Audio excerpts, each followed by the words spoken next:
You're not stuck because you lack information. You have the books. You've had the conversations. You've listened to enough podcasts, including this one, to know what good decisions look like. And yet, here you are. There's a reason for that, and it has nothing to do with discipline or strategy or finding the right morning routine. The real problem is that you've been trying to take the reward without paying the price, and the universe, every single time, will not allow it. That's not a metaphor. That's physics. We tell ourselves the story that we're waiting for the right moment, the right opportunity, the right level of confidence.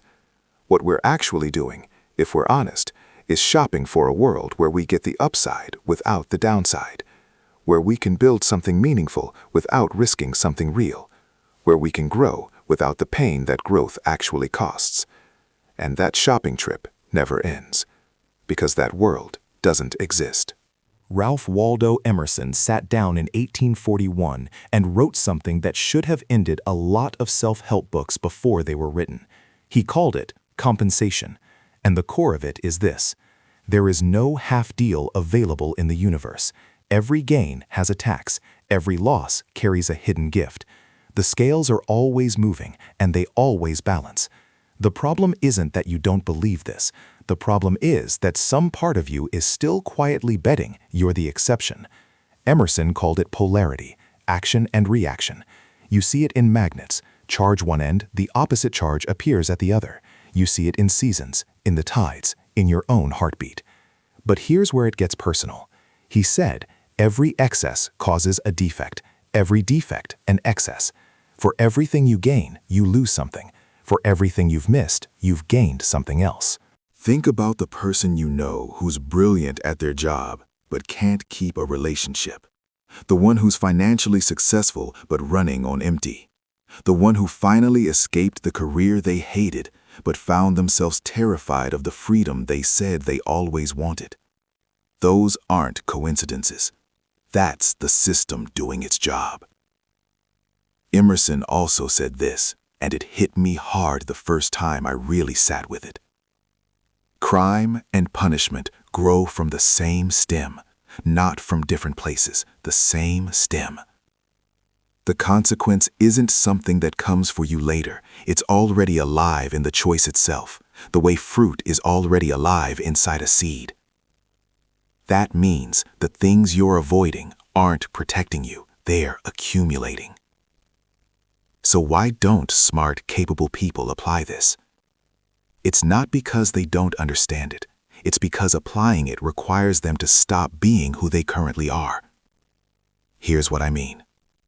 You've built an identity around being the person who has potential, the person who could do the thing if the circumstances aligned. That identity is comfortable.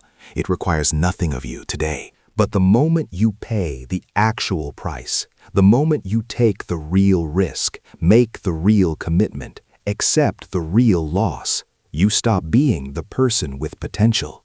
You become the person who chose, who acted, who failed maybe, or succeeded. But either way, someone who showed up as a particular kind of person and not another. That's terrifying in a way that has nothing to do with the specific decision. It's terrifying because it closes a door, and as long as the door is open, you still get to live in the possibility. Emerson's law says the cost of keeping that door open is higher than you think, because holding on to the unlived life costs you something too. That cost just comes out of a different account, usually creativity or peace, or the slow erosion of the self-respect you'd have gotten from just deciding. If you're in your 30s or 40s, this lands differently than it does at 22. At 22, you can afford to imagine the cost is low. You haven't invested enough yet for the sunk cost to feel real. But at 35, at 42, at 48, you've got years in something. A title, a reputation, a version of yourself that other people have gotten used to. And Emerson's law now feels like a threat instead of a promise, because the thing you'd have to give up to grow isn't abstract anymore.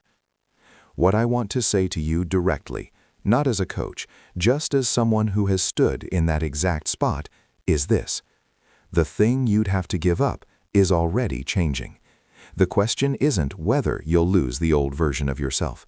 It's whether that happens to you or because of you. The person you were protecting was never permanent. You were just the last one to get that memo. Emerson offers something that sounds simple but isn't. He says, pay as you go. Not all at once, not some heroic leap. Just stop deferring the honest accounting. Stop pretending that the price you're not paying now isn't quietly adding up with interest. The practical move isn't to blow up your life. It's to name honestly what you've been trying to get for free and ask what it would actually cost to earn it. More time with your family? It costs something at work. A creative life? It costs the comfort of certainty. A healthier version of yourself? It costs some version of who you currently are. None of those prices are unfair. They're just real. And real is the only place anything good has ever actually grown. I'll leave you with this. Not an answer, just a question to carry with you into this week. What is the one thing you've been trying to have without paying for it? And what would actually change in your life if you just decided to pay? Don't rush the answer. The honest one usually takes a minute to surface. I'll see you next time.